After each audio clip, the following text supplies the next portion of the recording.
Good morning, everyone. I hope everybody's doing good.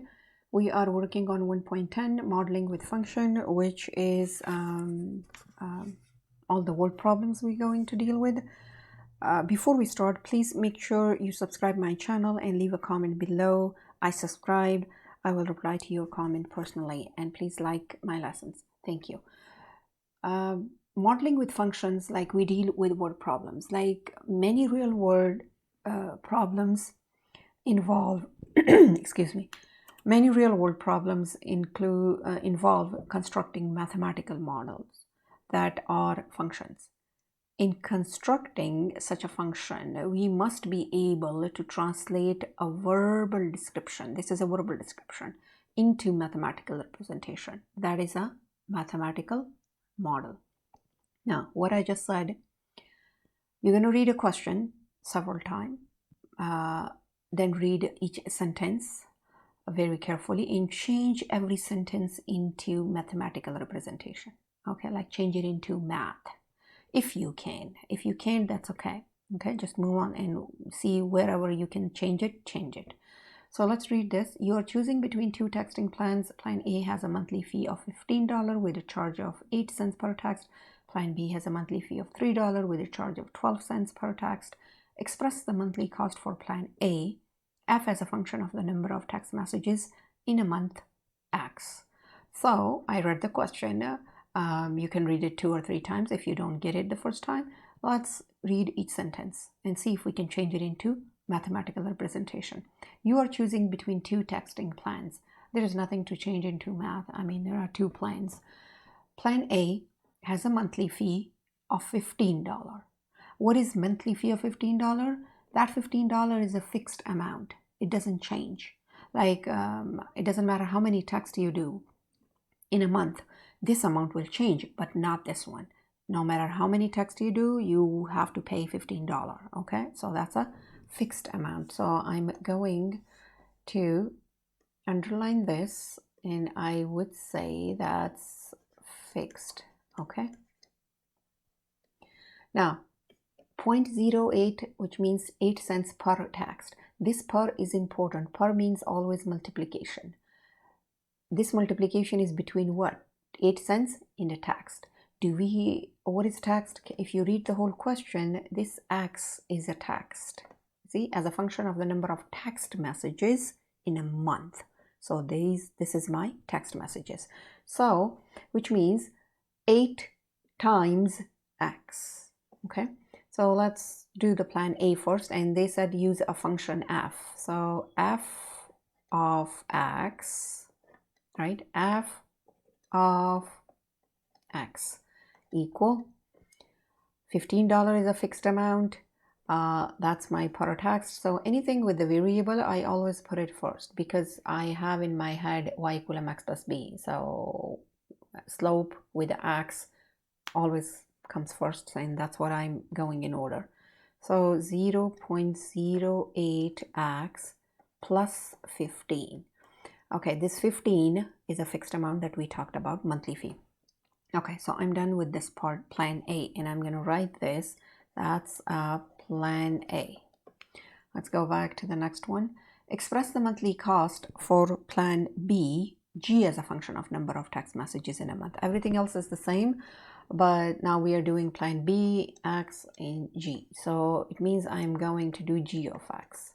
Okay, so read the question again. Plan B has a monthly fee of $3 and a charge of 12 cents per text. So it's 12x plus 3.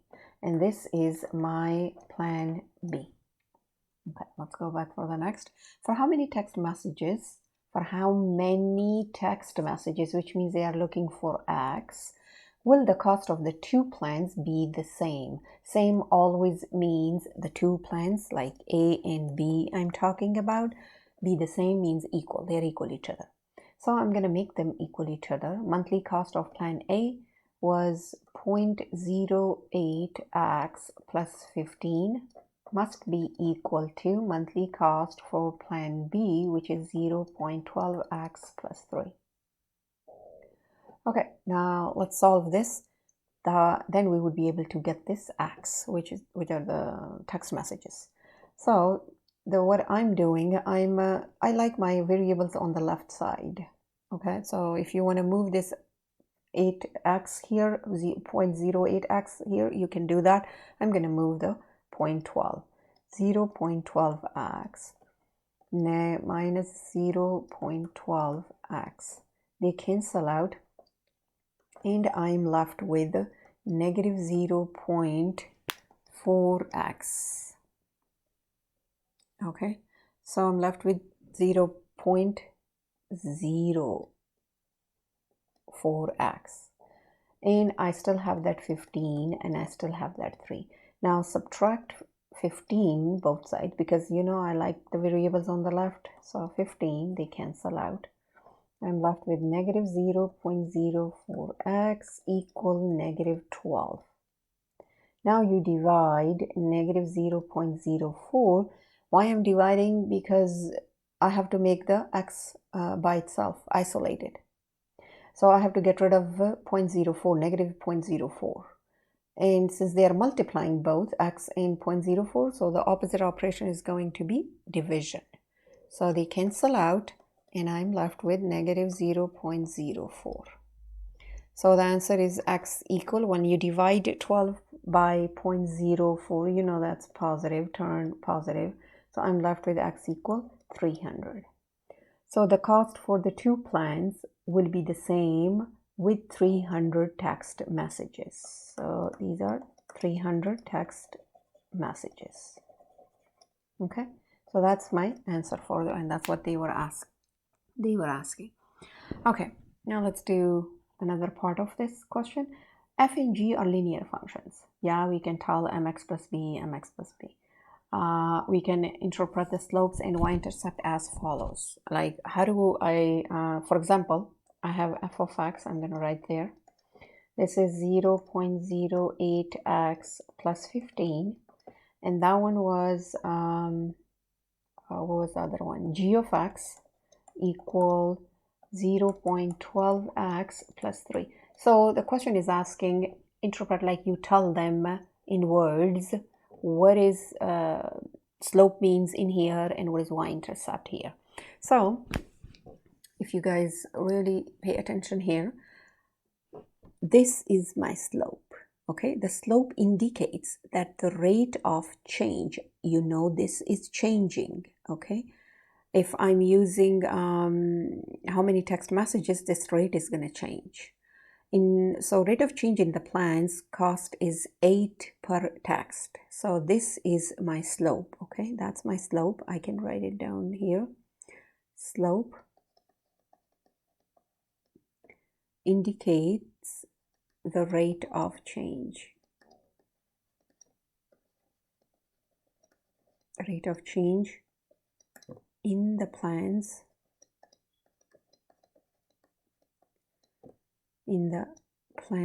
cost is 8 cents. I'm going to write $sign here per text. Yeah.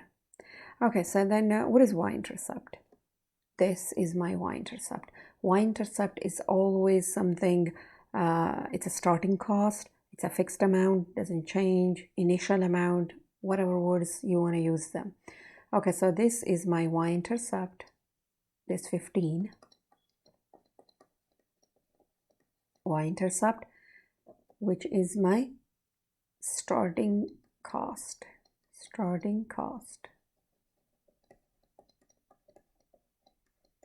With no text messages. So that's $15. Okay, so it will be the same thing for this. Okay, this is my slope, and that's my y-intercept, which means b, or you can say y-intercept, whatever you like. Now, y-intercept, okay, slope, I'm going to give you a vocabulary words. Slope is rate of change. Anything changes, rate of change. Okay, anything changes in simple English. Anything changes. Okay, what is y-intercept? Like a b, what is b? B is going to be initial, like anything initial amount, initial cost, anything, or a starting cost, or fixed amount, anything fixed. That will be your y-intercept. So if you see these words, that's what it means, and you can translate your word problem. Okay, let's do another question. I have this.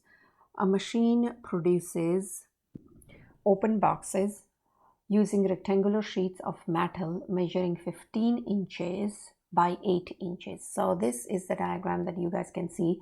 The metal measuring 15 inches by 8 inches. So this is 8 inches, that's 15 inches. The machine cuts equal size squares from each corner. So you can see, which color should I use that one? Do you see at each corner they are cutting, the machine cuts equal size, this is equal sized squares from each corner. Actually that's a square, but they already cut it, so I'm gonna make those squares.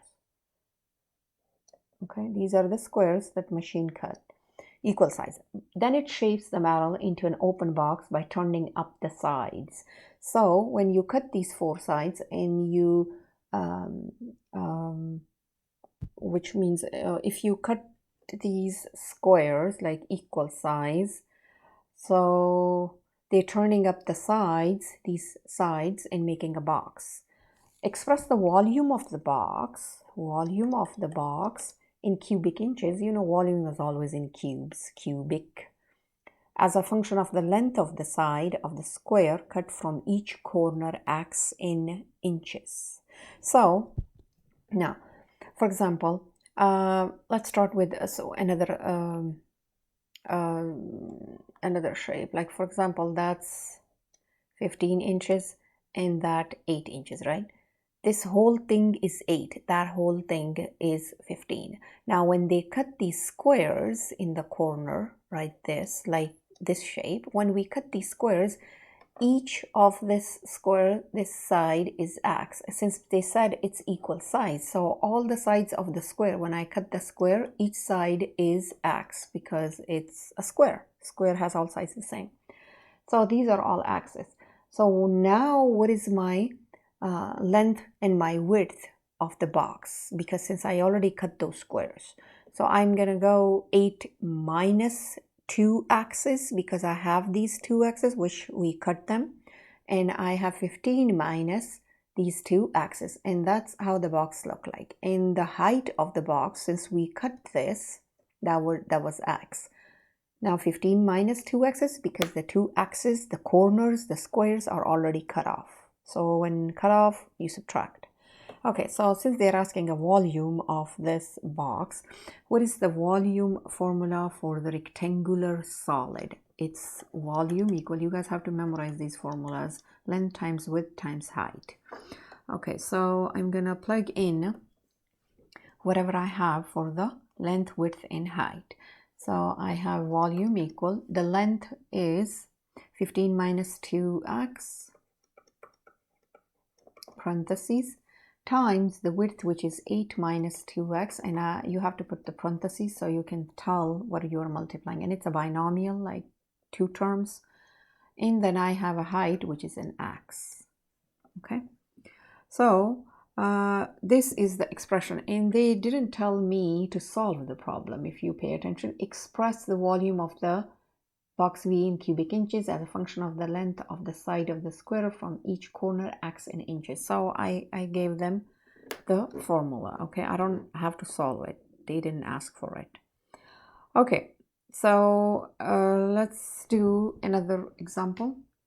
You have 200 feet of fencing to enclose a rectangular garden. Express the area of the garden A as a function of one of its dimensions, x. So that's the garden, that's x, is a width, that's length is y. And you have 200 feet of fencing enclosed. So this fencing is 200. You know, around the shape, whatever you have is your perimeter. So this is your P. Okay, so P is equal 200 feet. Now, the question is asking, express the area of the garden area of the garden A as a function of one of its dimensions x. Again, I'm expressing the area. They didn't ask me to solve the find the area, so I just need an equation for it. So you know, area of a rectangle is length times width. But if you pay attention, I do have length, which is a y, and width, but actually these are variables. Like, I don't have real numbers or anything. So to get those length and width, instead of length and width, I'm going to use x and y because they are already marked. So I'm going to use x and y. So I have to get this x and y using my parameter formula. So that's why they gave me parameter 200, so I can find the x and y's. So let's use a parameter formula. Parameter means I'll add all the sides. Since I have 2 length and 2 widths, so I'm going to say 2x plus 2y. That's my parameter formula. I already know p is given, which is 200. And I have 2x plus 2y, and I do not have x and y's at all. So let's make one of the variable by itself, like isolated. Let's do y. So I'm gonna subtract 2x. I'm gonna subtract 2x, and these are not like terms, so I'm gonna keep them as it is. 200 minus 2x equal 2y. Now you divide everything by 2. So I can isolate my y. I can rewrite this here. Y equal, simplify, you simplify, it's gonna give me, okay, that's 2x. It's gonna give me 200 minus 2x, right, over 2. Since I'm dividing by 2 everything. Now you can simplify that further. You can say y equal 100 minus x. Since I simplify, that's 100 and that's 1. So that's what I got, 100 minus x. So what is my y? Y is 100 minus x. Okay.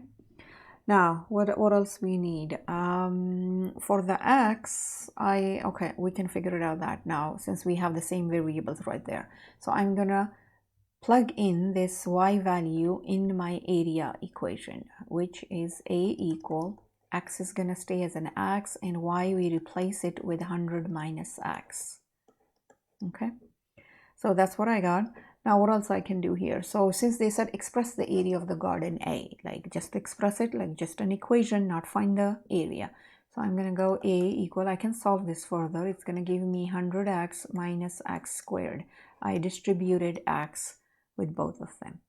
And that's my equation for the area. And for the units, you can write feet, square feet, since this is area. So the area is always square feet.